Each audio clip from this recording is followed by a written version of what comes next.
Now, Storm Tracker 9 weather with meteorologist Cameron Landfield. Good morning, everybody, and happy Wednesday.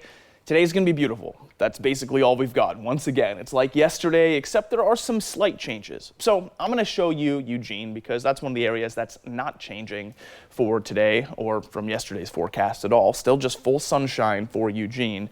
And most areas are being greeted by full sunshine for this morning, but there is a slight change in the winds that's making a lot of cloud cover actually appear out over the coast, and likely we'll even see some fog out there. We are starting off pretty warm everywhere, though. We're somewhere in those mid-50s, so that is another difference from yesterday.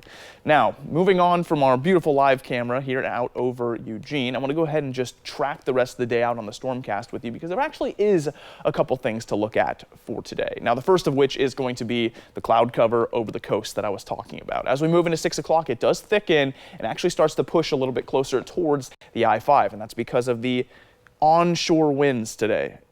Yesterday, we thought they would have been offshore the entire day, but they have switched around because of the positioning of our ridge. So check this out. Moving into 7 o'clock, they're still there. By the time we get to 9:30, 10 o'clock, they do start to melt away. I do think we'll still see some low cloud coverage over the coast for most of the day, though, just not totally covering the sun like it did this morning. And as we move forward here, the rest of the day is pretty uneventful until we get into the afternoon, and there's a wind shift, which brings us instability out over the Cascades, which brings us about a 20% chance of a thunderstorm out there. You can see one of them popping up out here. None of that's going to break off, though, and move out over the valley. It's going to stay out towards the Cascades and likely push out east as well. So we won't see thunderstorms over the valley. Look at this, though. As we get into the evening, those clouds do start to return. We'll see full cloud coverage for tomorrow morning. Now, with the little wind event we see this afternoon, it's going to take place at the same time as we see those potential thunderstorms from about 1 o'clock to 6 o'clock. So here's what we got going on here over the valley. Should see about a 20-mile-an-hour gust at most, and then over the mountains, seeing something closer to about 35 to 30.